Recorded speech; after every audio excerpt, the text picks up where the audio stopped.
അല്ലാഹു തആല എല്ലാം കബൂൽ ചെയ്യുമാറാവട്ടെ. പ്രിയമുള്ള സഹോദരന്മാരെ, മഹാനായ പ്രവാചകൻ സല്ലല്ലാഹു അലൈഹി വസല്ലമ തങ്ങൾ പറഞ്ഞു, ലൈലത്തുൽ ഖദ്ർ നിങ്ങൾ റമദാനിന്റെ അവസാനത്തിലുള്ള ഒറ്റപ്പെട്ട ദിവസങ്ങളിൽ നിങ്ങൾ അത് പ്രതീക്ഷിച്ചു കൊള്ളണം എന്ന്.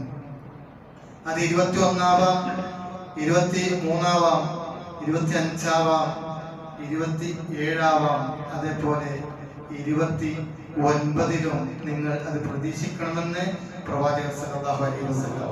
കാരണം പ്രവാചകർ മുഖവർക്ക് അല്ലാഹു അതിന്റെ വിവരം കൊടുത്ത് നിങ്ങൾ കേട്ട മനസ്സിലാക്കിയ ചരിത്ര സംഭവം തന്നെയാണ്. എങ്കിലും ഒന്നും കൂടി ഓർമ്മപ്പെടുത്തുകയാണ്, ഇഅ്തികാഫിന്റെ നിയ്യത്ത് വെക്കാത്തവർ ഉണ്ട് എങ്കിൽ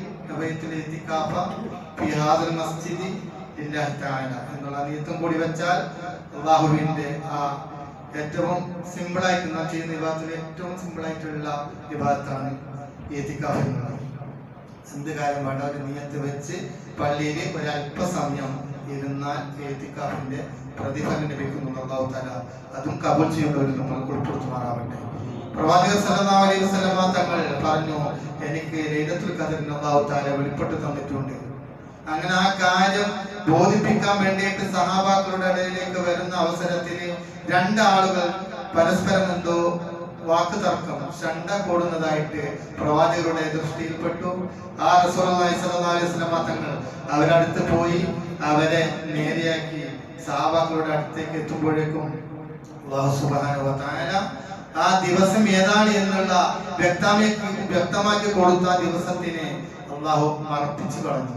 ഇത് നമുക്ക് വലിയ അനുഗ്രഹമാണ്. കാരണം ഇല്ലെങ്കിൽ നാം ആ ഒരു ദിവസത്തിന് മാത്രം പ്രതീക്ഷിച്ചു വെച്ചും കൊണ്ട് ഇബാദത്ത് ചെയ്ത് ബാക്കിയുള്ള സമയങ്ങളിലൊക്കെ വളരെ അധികം അനാശ്വാസമായിട്ട് ജീവിക്കുമായിരുന്നു. അല്ലാഹു നമ്മെ വലിയ ഒരു ദർജ തരാൻ വേണ്ടിയിട്ടാണ് പ്രവാചകർ സല്ലല്ലാഹു അലൈഹി വസല്ലം തങ്ങൾക്ക് ആ മറവി കൊടുത്തത് എന്ന് നമുക്ക് ഇതിൽ നിന്ന് മനസ്സിലാക്കാൻ സാധിക്കുന്നു. പ്രിയമുള്ള സഹോദരന്മാരെ, ആയിഷ ബീബി റളിയല്ലാഹു തആല അൻഹ ചോദിക്കുന്നുണ്ട് ഒരു അവസരത്തിൽ, നബിയെ ലൈലത്തുൽ ഖദ്റിനെ എന്നിൽ പ്രത്യക്ഷപ്പെട്ടാൽ ഞാൻ എന്താണ് നബിയെ പ്രത്യേകമായിട്ട് ചെയ്യേണ്ടത് എന്ന സമയത്ത് അല്ലാഹുവിന്റെ റസൂൽ സല്ലല്ലാഹു അലൈഹി വസല്ലം തങ്ങൾ മഹദി ആയിഷ ബീവിയോട് പറയുന്ന, ആയിഷ നീ ഈ ദിക്ർ ചൊല്ലുക, ഈ ദുആ ചൊല്ലുക. നാം സാധാരണ 21 മുതൽ ആരംഭിച്ച ദിക്റുകളാണ്. നമസ്കാരത്തിൽ മാത്രമല്ല അല്ലാത്ത ഒഴിവുള്ള എല്ലാ സമയങ്ങളും നമുക്ക് ഓർമ്മ വെക്കുമ്പോഴൊക്കെ ആ ദിക്റുകൾ നാം പറയണം. അല്ലാഹുമ്മ ആയിഷ ബീബി റളിയല്ലാഹു തആല അൻഹയോട് നബി സല്ലല്ലാഹു അലൈഹി വസല്ലം തങ്ങൾ പറഞ്ഞതായ ദിക്ർ എന്താണ്? എല്ലാവർക്കും ഓർമ്മയുണ്ട്. അല്ലാഹുമ്മ ഇന്നക അഫ്വൻ തുഹിബ്ബുൽ അഫ്വ ഫഅഫു അന്നി. അല്ലാഹുമ്മ പടച്ചവനെ ഇന്നക തീർച്ചയായും നീ അഫ്വൻ മാഫ് ചെയ്യുന്നവനാണ്, തുഹിബ്ബുൽ അഫ്വ മാഫിനെ നീ ഇഷ്ടപ്പെടുന്നവനുമാണ്. അതുകൊണ്ട് ഫഅഫു അന്നി എനിക്ക് നീ മാഫാക്കി തരണം എന്നുള്ള വളരെ സിമ്പിൾ ആയിട്ടുള്ള ആ ദുആയാണ് പ്രവാചകർ സല്ലല്ലാഹു അലൈഹി വസല്ലം തങ്ങൾ ആയിഷ ബീവിക്ക് പറഞ്ഞു കൊടുക്കുന്നത്. പ്രിയമുള്ള സഹോദരന്മാരെ, ഈ ദിവസം എന്ന് വെച്ചാൽ വിശുദ്ധമായ ഖുർആനിൽ ഒരു സൂറത്ത് തന്നെ ലൈലത്തുൽ ഖദ്റിനെ കുറിച്ച് നാം ഓതി വെച്ച, നാം കേട്ട, നാം മനസ്സിലാക്കിയ, നാം പല പ്രാവശ്യം കേട്ടിട്ടുള്ളതായ ഇന്നാ അൻസൽനാഹു ഫീ ലൈലത്തുൽ ഖദ്ർ എന്നുള്ളത്. ഇന്നാ അൻസൽനാഹു ഫീ ലൈലത്തുൽ ഖദ്ർ, ലൈലത്തുൽ ഖദ്റിന്റെ ദിവസത്തിലാണ് നാം ഇതിനെ ഇറക്കിയിട്ടുള്ളത്. അതായത് പവിത്രമായ വിശുദ്ധമായ ഖുർആൻ. വിശുദ്ധമായ ഖുർആൻ നാം ഏറ്റവും കൂടുതൽ റമദാൻ മാസത്തിൽ പാരായണം ചെയ്യുന്നു. അതുപോലെ തന്നെ അല്ലാത്ത ദിവസം നാം പാരായണം ചെയ്യുന്നു. അതിന്റെ പവിത്രത അത് എത്രയെന്ന് പറഞ്ഞ് തീർക്കാൻ സാധിക്കുന്ന സംഗതിയല്ല. കാരണം ഒരു ഹർഫ് ഓതിയാൽ, ഒരു അലിഫ് എന്നുള്ളത് ഓതിയാൽ അത് ഒരു അക്ഷരമായിട്ടല്ല പരിഗണിക്കുന്നത്, മറിച്ച് 10 ഹസനത്താണ്. അശറത്തു ഹസന എന്നുള്ളതാണ് റസൂലുള്ളാഹി സ്വല്ലല്ലാഹു അലൈഹി വസല്ലം തങ്ങൾ പറഞ്ഞത്. 10 കൂടിയിട്ടും ഒരർത്ഥം പറഞ്ഞാൽ, അതുകൊണ്ട് അലിഫ് ലാം മീം എന്നുള്ളത് ഒരക്ഷരമല്ല, മറിച്ച് 30 അക്ഷരമാണ്. അലിഫ് ലാം മീം എന്ന് പറയുമ്പോൾ 3 അക്ഷരമുണ്ട്. ഓരോന്നിനും 10ന്റെ ഹസനത്ത് കൂടിയുണ്ട് എന്ന് മഹാനായ റസൂലുള്ളാഹി സ്വല്ലല്ലാഹു അലൈഹി വസല്ലം തങ്ങൾ. അതുകൊണ്ട് ഇനിയുള്ള ചുരുങ്ങിയ ദിവസങ്ങളാണ് ബാക്കിയുള്ളത്. വിശുദ്ധമായ ഖുർആൻ അത് പാരായണം ചെയ്യുക. നാം അതിലേക്ക് ഓതാൻ അറിയാത്ത ആളുകളുണ്ട് എങ്കിലും യാതൊരു വിഷമവും അതിൽ നിന്ന് നമുക്ക് ഉണ്ടാകേണ്ടതില്ല. ലാ ഇലാഹ ഇല്ലല്ലാഹ് പറയുക. കാരണം വിശുദ്ധമായ ഖുർആനിന്റെ ആയത്തിൽപ്പെട്ടതാണ് ഫഅലം അന്നഹു ലാ ഇലാഹ ഇല്ലല്ലാഹ് എന്നുള്ളത് ഖുർആനിന്റെ ആയത്തിൽപ്പെട്ടതാണ്. അതേപോലെ തന്നെ മുഹമ്മദുർ റസൂലുള്ളാഹ് എന്ന് ഞാൻ പറയുന്നുണ്ടല്ലോ, അത് മുഹമ്മദുർ റസൂലുള്ളാഹി വല്ലദീന മഅഹു അശിദ്ദാഹു മിനൽ കുഫാർ എന്നുള്ള വിശുദ്ധമായ ഖുർആന്റെ ആയത്തിൽ പെടുന്നു. അപ്പോ ലാ ഇലാഹ ഇല്ലല്ലാഹ് മുഹമ്മദുർ റസൂലുള്ളാഹിയും നാം ആയത്താണ്, വിശുദ്ധ ഖുർആനാണ് എന്ന് ഉദ്ദേശിച്ചുകൊണ്ട്, ദിക്റാണ് എന്ന് ഉദ്ദേശിച്ചുകൊണ്ട് ഏത് നിലക്കാണെങ്കിലും നമുക്ക് ഓഫറായിട്ട് വേണ്ടുവോളം പ്രതിഫലം അല്ലാഹു നൽകുന്നു. അതുപോലെ തന്നെ വിശുദ്ധമായ ഖുർആനിനെ അതിനൊന്ന് തുറന്നു നോക്കുക, നെഞ്ചോട് ചേർത്ത് പിടിക്കുക, മുഖത്തൊന്ന് ചുംബനം കൊടുത്ത് ആ ഖുർആനിനെ നാം വെക്കേണ്ട രീതിയിൽ തന്നെ അത് വെക്കണം. അതിനെ ബഹുമാനിക്കേണ്ട രീതിയിൽ തന്നെ നാം ബഹുമാനിക്കേണ്ടതുണ്ട്.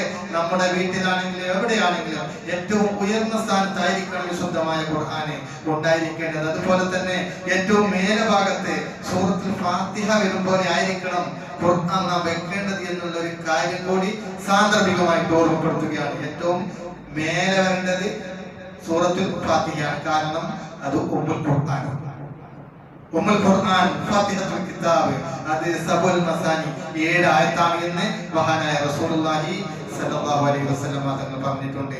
പ്രിയമുള്ള സഹോദരന്മാരെ, ഇന്നാ അൻസൽനാഹു ഫീ ലൈലത്തുൽ ഖദ്ർ, ലൈലത്തുൽ ഖദ്റിന്റെ ദിവസത്തിലാണ് വിശുദ്ധമായ ഖുർആൻ നാം ഇറക്കിയിട്ടുള്ളത്.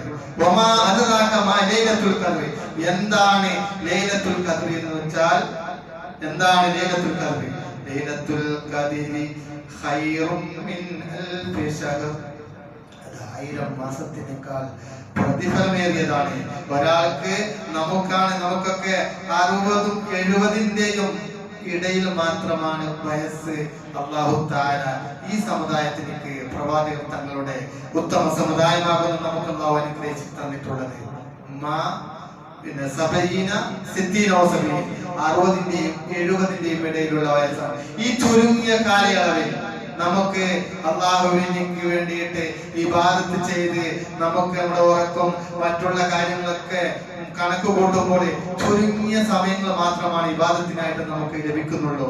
അതുകൊണ്ട് അല്ലാഹു തആല നമുക്ക് പ്രത്യേകമായിട്ട് ഓഫർ നൽകിയതാണ്. കാരണം മുൻകഴിഞ്ഞതായ സമുദായങ്ങൾക്ക്, മുൻകഴിഞ്ഞ പ്രവാചകന്മാരുടെ സമുദായങ്ങൾക്ക് 1000 വർഷക്കാലൊക്കെ ജീവിതം നൽകിയിരുന്നു. 1000 വർഷക്കാലം ജീവിച്ച ആളുകളൊക്കെ കഴിഞ്ഞ സമുദായത്തിൽ ഉണ്ടായിരുന്നു. കാരണം മഹാനായ നൂഹ് നബി അലൈഹി സ്വലാത്തു വസ്സലാമിന്റെ ചരിത്രം നോക്കിയാൽ നമുക്ക് കാണാം. 980 വർഷക്കാലം പ്രവാചകരെ നൂഹ് നബി അലൈഹി സ്വലാം ഇസ്ലാമിലേക്ക് ജനങ്ങളെ ക്ഷണിച്ചു. 980 വർഷക്കാലം. എന്നിട്ട് ആകെ വിശ്വസിച്ചത് കേവലം ചുരുങ്ങിയ 14 ആളുകൾ മാത്രമാണ്. അത്രയും കാലം ആ കാലത്തുള്ള ആളുകൾ ജീവിച്ചിരുന്നു. അപ്പോൾ അവർക്ക് ഇഷ്ടം പോലെ ജീവിതത്തിൽ അവർക്ക് ഇബാദത്ത് ചെയ്യാനൊക്കെയുള്ള സാഹചര്യവും സൗകര്യവും ഉണ്ട്. പക്ഷേ ഉത്തമ സമുദായമാകുന്ന നമുക്ക് ചുരുങ്ങിയ വയസ്സുകൾ മാത്രമാണ് ഉള്ളത്. അതുകൊണ്ടാണ് അല്ലാഹു തആല നമുക്ക് പവിത്രമായ ഈ ലൈലത്തുൽ ഖദ്റിനെ അനുഗ്രഹിച്ച് നൽകിയിട്ടുള്ളത് എന്ന് നാം മനസ്സിലാക്കേണ്ടതുണ്ട് പ്രിയമുള്ള സഹോദരന്മാരെ. അതുകൊണ്ട് അൽഫി ശഹറാണ്, 1000 മാസങ്ങളെ, ഏകദേശം 80ഓളം വർഷങ്ങളെ പിന്നെ ഇബാദത്ത് ചെയ്യുന്ന ഒരു പ്രതിഫലം ഏതുവരെ കിട്ടും?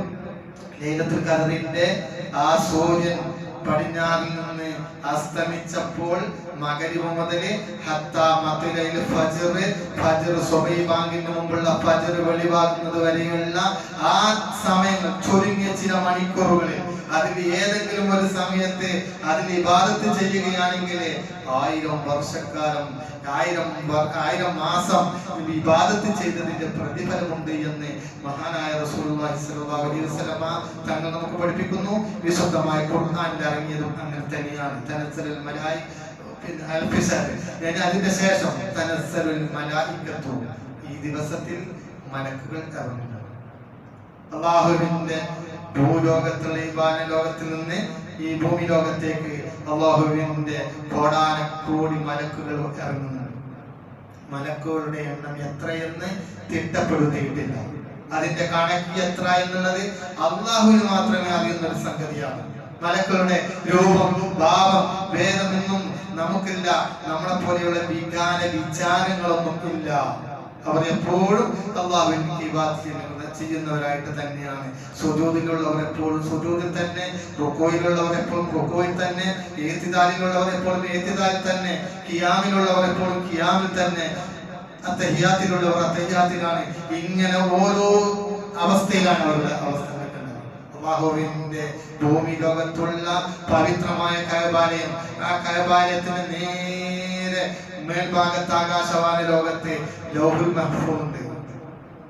ആ ലൗഹുൽ മഹ്ഫൂദ് ആ സ്ഥലത്ത് തവാഫ് ചെയ്യുന്ന മലക്കുകളുണ്ട്.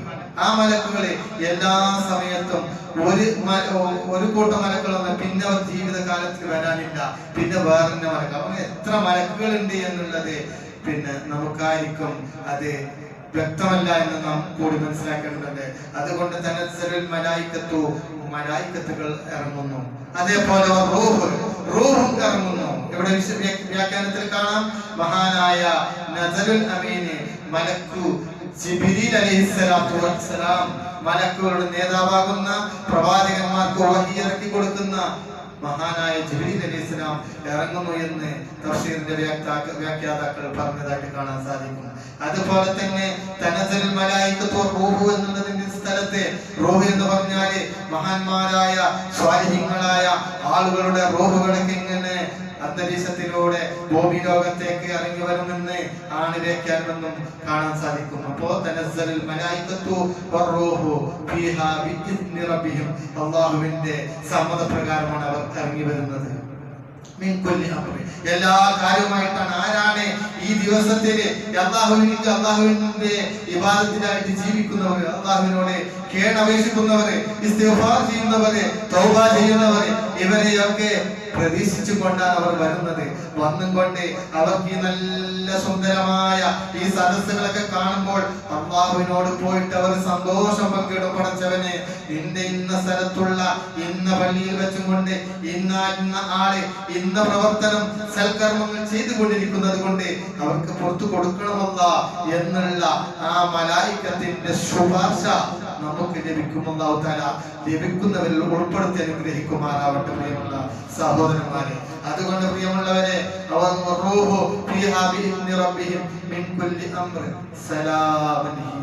എല്ലാവർക്കും സമാധാനം. ഏതുവരെ? ഫജ്ർ വെളിവാകുന്നത് വരെയാണ് അതിന്റെ സമയമെന്ന് അല്ലാഹു സുബ്ഹാനഹു വ തആല വിശുദ്ധമായ ഖുർആനിൽ നമുക്ക് പ്രത്യേകമായിട്ട് ഓർമ്മപ്പെടുത്തിയിട്ട് നമുക്ക് എല്ലാവർക്കും അറിയുന്ന സംഗതികളാണ് പ്രിയമുള്ളവരെ. അതുകൊണ്ട് നല്ലതായ കർമ്മങ്ങളൊക്കെ നാം ചെയ്യുക, ചെറിയ ചെറിയ പ്രവർത്തനങ്ങളൊക്കെ അത് വലിയൊരു മുതൽക്കൂട്ടായിട്ട് നമുക്ക് മാറും. മുൻകഴിഞ്ഞ ചരിത്രത്തിൽ പ്രവാചകൻ സല്ലല്ലാഹു അലൈഹി വസല്ലം തങ്ങളെ പഠിപ്പിക്കുന്ന ചരിത്രങ്ങളിലൊക്കെ നമുക്ക് കാണാൻ സാധിക്കും. ഒരു യാത്രക്കാരൻ, ആ യാത്രക്കാരൻ ഇങ്ങനെ ഇന്നത്തെ പോലെ ആധുനിക സൗകര്യങ്ങളൊന്നും ഇല്ലല്ലോ. അവൻ ഇങ്ങനെ നടന്നു പോവുകയാണ്, അല്ലെങ്കിൽ ഒട്ടകത്തിലോ കുതിരപ്പുറത്തോ കഴുതപ്പുറത്തോ കയറിയിട്ടാണല്ലോ അവരുടെ യാത്ര. അങ്ങനെ മാമലകൾ തേടിയും കൊണ്ടുള്ള യാത്രകൾ. ആ യാത്രയുടെ അവസരങ്ങളില് അവർക്ക് ദാഹവിവശമായും കൊണ്ട് ദാഹമുണ്ടായേക്കാം, ഭക്ഷണം കിട്ടാതെ ചിലപ്പോൾ വിശന്ന് വയറൊട്ടി വളരെ ക്ഷീണിതരായേക്കാം. ഇങ്ങനെയുള്ളൊക്കെ സംഭവങ്ങൾ ഉണ്ടാകാറുണ്ട്. അങ്ങനെ ഒരാളുടെ ചരിത്രം നബി സല്ലല്ലാഹു അലൈഹി വസല്ലം തങ്ങൾ പറയുന്നു, മുൻകാല ചരിത്രത്തിൽ ഒരാളുണ്ടായിരുന്നു. അദ്ദേഹം ഒരു യാത്രയിലായിരുന്നു. അദ്ദേഹത്തിന് ദാഹം പിടിപ്പെട്ട കാരണത്താൽ അദ്ദേഹം വെള്ളം അന്വേഷിച്ചു. അങ്ങനെ ഒരു കിണർ കണ്ടു. ആ കിണറിൽ ഇറങ്ങി അദ്ദേഹം വെള്ളം കോരി വേണ്ടുവോളം കുടിച്ചു. അദ്ദേഹം കിണറിൽ നിന്ന് മേലെ കയറിക്കൊണ്ട് അദ്ദേഹം യാത്ര വീണ്ടും തുടരാൻ ഉദ്ദേശിക്കുന്ന അവസരത്തിലാണ് തൊട്ടാൽ 7 പ്രാവശ്യം കഴുകേണ്ട നജസാകുന്ന നായ. ആ നായ അതിന്റെ നാവിങ്ങനെ നിലത്തിട്ട് വെള്ളമുള്ള ചണ്ടിയുള്ള ഭാഗം നോക്കിക്കൊണ്ടത് നിലത്തിട്ട് ഇങ്ങനെ അടിക്കുന്നു, വരക്കുന്നതായിട്ട് കാണുന്നു. അപ്പൊ ഈ മനുഷ്യർക്ക് മനസ്സിലായി, എന്നെ പോലെ തന്നെ നല്ലവണ്ണം ദാഹിച്ച് വിവശമായിട്ടാണ് ഈ നായ ഉള്ളത്. അതുകൊണ്ട് ഇതിനിക്ക് എന്തെങ്കിലും വെള്ളം കൊടുത്താൽ അത് വലിയ ഗുണകരമായിരിക്കുമെന്ന് മനസ്സിലാക്കിക്കൊണ്ട് വീണ്ടും അദ്ദേഹം കിണറിൽ ഇറങ്ങുന്നു. അദ്ദേഹം ധരിച്ച യാത്രയ്ക്ക് ഉപയോഗിക്കുന്ന ഫുഫ എന്ന് പറയപ്പെടുന്ന സോക്സ്, പിന്നെ ഷൂ പോലെയുള്ള അദ്ദേഹം ധരിച്ച ആ ചെരുപ്പ് അതെടുത്തുകൊണ്ട് അദ്ദേഹം ആ സോക്സിൽ വെള്ളം നിറക്കുന്നു, തന്റെ പല്ല് കൊണ്ട് കടിച്ചു പിടിക്കുന്നു. എന്നിട്ട് അദ്ദേഹം കിണറിൽ നിന്ന് മേലേക്ക് കയറി വരുന്നു. ഈ നായക്ക് പ്രാണിയായ ഈ നായക്ക് വെള്ളം കൊടുത്തു. ഈ കാരണത്താൽ ആ മനുഷ്യൻ നമ്മുടെ പ്രവർത്തനത്തിന് വളരെ സിമ്പിളാണ്, നിസ്സാരമാണ് എങ്കിൽ അദ്ദേഹത്തിലേക്ക് സ്വർഗം നിർബന്ധമായി എന്ന് മഹാനായ റസൂലുള്ളാഹി സ്വല്ലല്ലാഹു അലൈഹി വസല്ലം. അപ്പൊ ചെറിയ ചെറിയ പ്രവർത്തനങ്ങളൊക്കെ ചെയ്താൽ അത് വലിയൊരു മുതൽക്കൂട്ടാണ്. നാം സിമ്പിളായിട്ട് കാണുന്ന കാര്യങ്ങളൊക്കെ അതൊക്കെ നമുക്ക് വലിയ മുതൽക്കൂട്ടാണ് എന്ന് നാം മനസ്സിലാക്കേണ്ടതുണ്ട്. കൂടുതൽ ദീർഘിപ്പിക്കാൻ വേണ്ടി ആഗ്രഹിക്കുന്നില്ല പ്രിയമുള്ളവരെ. ഏതായാലും ഒരു സംഭവം മാത്രം ഓർമ്മപ്പെടുത്തുകയാണ്. മഹാനായ ഹുജ്ജത്തുൽ ഇസ്ലാം ഇമാം അബൂ ഹാമിദിൽ ഗസ്സാലി റഹ്മത്തുള്ളാഹി അലൈഹി, ഇമാം ഗസ്സാലി റഹ്മത്തുള്ളാഹി അലൈഹി, അദ്ദേഹത്തിന്റെ ഒരു വലിയ ഗ്രന്ഥമുണ്ട് ഇഹ്യാ ഉലൂമുദ്ദീൻ. ലോക പ്രശസ്തമാണ്. ലോകത്തുള്ള എല്ലാ മത കലാലയങ്ങളിലും പഠിപ്പിക്കുന്ന ഗ്രന്ഥമാകുന്നു ഇഹ്യാ ഉലൂമുദ്ദീൻ. എല്ലാ സ്ഥലത്തും ലോകത്തുണ്ട്. അതിൽ രേഖപ്പെടുത്തിയതായിട്ട് കാണാം 3 വിഭാഗം ആളുകളെ. നാളെ പാരത്രികമായ ലോകത്ത് ഒരു കൂട്ടം ആളുകൾ അവരുടെ മുഖങ്ങൾ ഇങ്ങനെ നക്ഷത്രങ്ങളുടെ ആ മിന്നിത്തിളക്കം പോലെ നല്ല മിന്നി മറിയുന്നു. നല്ല കാണാൻ അഴകുണ്ട്. എന്തോ കാണാൻ അഴകാർന്ന രീതിയിലാണ് ആ കൂട്ടം ആളുകൾ. മലക്കുകൾ അത്ഭുതത്തോടെ ചോദിക്കും, അല്ല നിങ്ങൾ ഇത്രയും സന്തോഷത്തോടെ നിങ്ങൾ ഇവിടെ കഴിഞ്ഞു കൂടുന്നുണ്ടല്ലോ ഈ പാരത്രികമായ ഈ ലോകത്തിയമായ ശറയിൽ, നിങ്ങൾ ഇത്രയും വലിയ സംഗതി എന്താണ് ചെയ്തിട്ടുള്ളത് എന്ന് ചോദിക്കുമ്പോൾ അവരോട് ആ മലക്കുകൾ പറയുന്നു, ആ മലക്കുകളോട് അവർ പറയും, ഞങ്ങൾ പള്ളിയിൽ നിന്ന് ബാങ്ക് കേട്ടാൽ പിന്നെ ഞങ്ങളുടെ ഭൗതികമായിട്ടുള്ള ഒരു കാര്യങ്ങൾ ഞങ്ങൾ ഇടപെടാറില്ല. അതൊക്കെ അവിടെ വെച്ച് ഞങ്ങൾ പള്ളിയിലേക്ക് വന്ന് നിസ്കരിക്കാനായിട്ട് ഞങ്ങൾ തയ്യാറാകുന്നവരാണ് എന്ന് പറയുമെന്ന് മഹാനായ ഇമാം ഗസ്സാലി റഹ്മത്തുള്ളാഹി അലൈഹി സൂചിപ്പിച്ചതായിട്ട് നമുക്ക് കാണാൻ സാധിക്കും. അതുപോലെ തന്നെ പിന്നൊരു കൂട്ടരെ കാണാം. 14-ാം രാവിന്റെ ചന്ദ്രനെ പോലെ കത്തിലങ്കുന്ന പ്രകാശിക്കുന്ന പ്രശോഭിതമായിട്ടുള്ള ചന്ദ്രനെ പോലെ തിളങ്ങുന്ന മുഖവുമായിട്ട് കുറെ ആളുകളെ കാണാം. അവരോട് മലക്കുകൾ ചോദിക്കുമല്ല, നിങ്ങൾ ഇത്രയും സന്തോഷത്തോടുകൂടെ ഇത്രയും പ്രകാശപൂരിതമായിട്ട് നിങ്ങൾ വളരെ സന്തോഷത്തിലാണല്ലോ, നിങ്ങളുടെ മുഖമൊക്കെ പ്രസന്നമാണല്ലോ, നിങ്ങൾ എന്താണ് ഇത്രയും വലിയ സൽക്കർമ്മങ്ങൾ ചെയ്തിട്ടുള്ളത് എന്ന് ചോദിക്കുമ്പോൾ ആ ആളുകൾ പറയും മലക്കുകളോട്, ഞങ്ങൾ പള്ളിയിൽ ബാങ്ക് കൊടുക്കുന്നതിന് മുമ്പ് തന്നെ വുളൂ ചെയ്ത് വസ്ത്രങ്ങളൊക്കെ ധരിച്ച് പള്ളിയിലേക്ക് വരാനായി അല്ലെങ്കിൽ ഒരു വക്തിലേക്ക് നിസ്കരിക്കാനായിട്ട് ഞങ്ങൾ തയ്യാറായി നിൽക്കുന്നവരാണ്. ഇത് പുരുഷന്മാർക്ക് മാത്രമല്ല സ്ത്രീകൾക്കും അവരുടെ വീട്ടിൽ ഈ പ്രവർത്തനം ചെയ്യുമ്പോൾ അവർക്ക് അങ്ങനെ ലഭിക്കും. പുരുഷന്മാർക്കാകുമ്പോൾ പള്ളി നമുക്ക് പ്രത്യേകമായിട്ട് പള്ളിയിലേക്ക് വന്ന് ജമാഅത്തായി നിസ്കരിക്കൽ പ്രത്യേകം സുന്നത്താണല്ലോ. അതുകൊണ്ട് ആ കാര്യം കൂടി നാം ഇതിൽ നിന്ന് മനസ്സിലാക്കേണ്ടതുണ്ട്. അങ്ങനെ അവർ പറയുമത്രേ, ഞങ്ങൾ ബാങ്ക് കൊടുക്കുന്നതിന് മുമ്പ് തന്നെ ഒക്കെ ചെയ്ത് റെഡിയായി നിൽക്കും. അങ്ങനെ പള്ളിയിലേക്ക് കൃത്യമായിട്ട് എത്തിച്ചേരും. പിന്നൊരു കൂട്ടരെ കാണാം, നട്ടുച്ച നേരത്ത് കത്തിച്ചൊലിക്കുന്ന സൂര്യനെ പോലെ പ്രകാശിക്കുന്ന പ്രശോഭിതമായി നിൽക്കുന്ന കാണാൻ അഴകുള്ള മുഖവുമായിട്ട് കുറെ ആളുകളെ കാണും. ഈ ആളുകളോട് ചോദിക്കുമത്രേ, നിങ്ങൾ ആരാണ്? ആ സമയത്ത് അവർ പറയും, ഞങ്ങൾ പള്ളിയിൽ ബാങ്ക് കൊടുക്കുന്നതിന് മുമ്പ് തന്നെ പള്ളിയിലേക്ക് എത്തുകയും പള്ളിയിൽ എത്തിയതിന്റെ ശേഷം ഞങ്ങൾ ഇങ്ങനെ പ്രതീക്ഷിച്ച് നിൽക്കും പള്ളിയിൽ എപ്പോഴാണ് ബാങ്ക് കൊടുക്കുന്നത് എന്ന്. അങ്ങനെ ആ ബാങ്കിന് പ്രതീക്ഷിച്ച് ഞങ്ങൾ നിൽക്കും.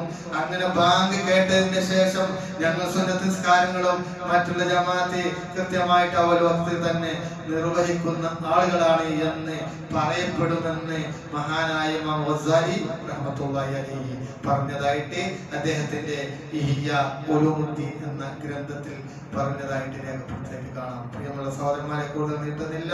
അല്ലാഹു തആല നമ്മളെ എല്ലാവരെയും അനുഗ്രഹിക്കട്ടെ. നാമൊക്കെ തസ്ബീഹ് നിസ്കാരത്തിന് വേണ്ടി ചിലപ്പോൾ പ്രതീക്ഷിച്ച് നിൽക്കുന്നവരായിരിക്കാം. അതൊക്കെ കൃത്യമായിട്ട് നമുക്ക് നിർവഹിക്കാൻ അല്ലാഹു തൗഫീഖ് ചെയ്യട്ടെ. കാരണം ജീവിതത്തിൽ ഒരു പ്രാവശ്യമെങ്കിലും തസ്ബീഹ് നിസ്കാരം നിർവഹിക്കണം. അബൂ ഹുറൈറയെ വിളിച്ചുകൊണ്ട് നബി സല്ലല്ലാഹു അലൈഹി വസല്ലം തങ്ങൾ പറഞ്ഞിട്ടുണ്ട്, അബൂ ഹുറൈറ, നിങ്ങൾക്ക് വലിയൊരു കാര്യം പറഞ്ഞു തരട്ടെയോ?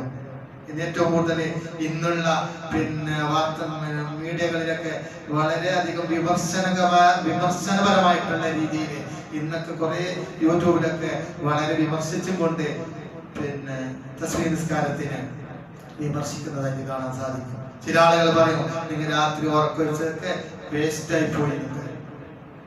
അങ്ങനെ പറയുന്നവരെ പറഞ്ഞുകൊണ്ടിരിക്കട്ടെ. പക്ഷേ അബൂ ഹുറൈറയോട് നബി തങ്ങൾ പറഞ്ഞിട്ടുള്ളത്, ഏറ്റവും വലിയ ഒരു സംഗതിയാണ് എന്നോട് പറയാൻ പോകുന്നത്. സാധിക്കുമെങ്കിൽ നീ ദിവസം ചെയ്യണം, അല്ലെങ്കിൽ ആഴ്ചയിൽ ഒരു പ്രാവശ്യം, അല്ലെങ്കിൽ മാസത്തിൽ ഒരു പ്രാവശ്യം, അല്ലെങ്കിൽ വർഷത്തിൽ ഒരു പ്രാവശ്യം, അതുമല്ലെങ്കിൽ നിന്റെ ജീവിതത്തിൽ ഒരു പ്രാവശ്യമെങ്കിലും ഞാൻ ചെയ്യണമെന്ന് മഹാനായ റസൂലുള്ളാഹി സ്വല്ലല്ലാഹു അലൈഹി വസല്ലം തങ്ങൾ പഠിപ്പിച്ച തസ്ബീഹ് നിസ്കാരം അതൊക്കെ നമുക്ക് നിർവഹിക്കാൻ അല്ലാഹു തആല തൗഫീഖ് ചെയ്യട്ടെ. പവിത്രമായ ലൈലത്തുൽ ഖദറിന്റെ ഈ ദിനരാത്രത്തിൽ അല്ലാഹു തആല അത് പൂർണ്ണമായി നമുക്ക് ലൈലത്തുൽ ഖദർ ഉൾക്കൊള്ളുന്നതായ രീതിയിൽ നമ്മളെല്ലാവരെയും അനുഗ്രഹിച്ച് അതിന്റെ സാക്ഷികളാകാൻ അല്ലാഹു നമുക്ക് തൗഫീഖ് പ്രദാനം ചെയ്യുമാറാവട്ടെ. നാം ചെയ്ത നോമ്പുകളെ മറ്റുള്ള പ്രവർത്തനങ്ങൾക്ക് പഠിച്ച് സ്വീകരിക്കണം റഹ്മാനെ. അതിൽ കുറവുകൾ വന്നിട്ടുണ്ടാകാം, തെറ്റുകൾ വന്നിട്ടുണ്ടാകാം, മാപ്പാക്കി തരണേ റഹ്മാനെ. പഠിച്ചവങ്ങളുടെ നിസ്കാരങ്ങളെ മറ്റുള്ള വിവാദത്തിൽ സ്വീകരിക്കണേ റഹ്മാനെ. ഞങ്ങൾക്ക് ദീർഘായുസ്സും ആഫിയത്തും ആരോഗ്യം നൽകി അനുഗ്രഹിക്കണം റഹ്മാനെ. ശരീരത്തിനാണ്ട് പൂണ്ടി കിടക്കുന്നതായ രോഗങ്ങൾ, രഹസ്യ പരസ്യമായ രോഗങ്ങൾ എല്ലാം ഞങ്ങൾക്ക് നീ പൂർണ്ണമായി ശിഫ നൽകി അനുഗ്രഹിക്കണം റഹ്മാനെ. ഞങ്ങളുടെ മരണപ്പെട്ടു പോയ മാതാപിതാക്കൾക്ക് മഗ്ഫിറത്തും റഹ്മത്തും നൽകണം റഹ്മാനെ. ജീവിച്ചിരിക്കുന്നവർക്ക് ദീർഘായുസ്സും ആഫിയത്തും ആരോഗ്യം നൽകി അനുഗ്രഹിക്കണം റഹ്മാനെ. അവസാനം മരിക്കുന്ന നേരം പൂർണ്ണ ഈമാനോട് കൂടി ലാ ഇലാഹ ഇല്ലല്ലാഹ് ഉച്ചരിച്ച് മരിക്കാൻ ഞങ്ങൾക്കും ഞങ്ങളുടെ കുടുംബത്തിനും ഭാര്യ സന്താനങ്ങൾക്കും ഞങ്ങളോട് ബന്ധപ്പെട്ട എല്ലാവർക്കും, ഞങ്ങളുടെ ഉസ്താദുമാർക്ക് ദുആ കൊണ്ട് വസിയത്ത് ചെയ്തവർക്ക് എല്ലാവർക്കും നീ അനുഗ്രഹിച്ച് ലാ ഇലാഹ ഇല്ലല്ലാഹ് ചൊല്ലി മരിക്കാൻ തൗഫീഖ് നൽകണേ റഹ്മാനെ. ആമീൻ. ബിഫദ്ലി സല്ലല്ലാഹു അലൈഹി വസല്ലം സല്ലല്ലാഹു അലൈഹി വസല്ലം സല്ലല്ലാഹു അലൈഹി വസല്ലം. اللهم صل على محمد يا رب صل عليه وسلم بالانبياء والمرسلين. الحمد لله رب العالمين. السلام عليكم ورحمه الله.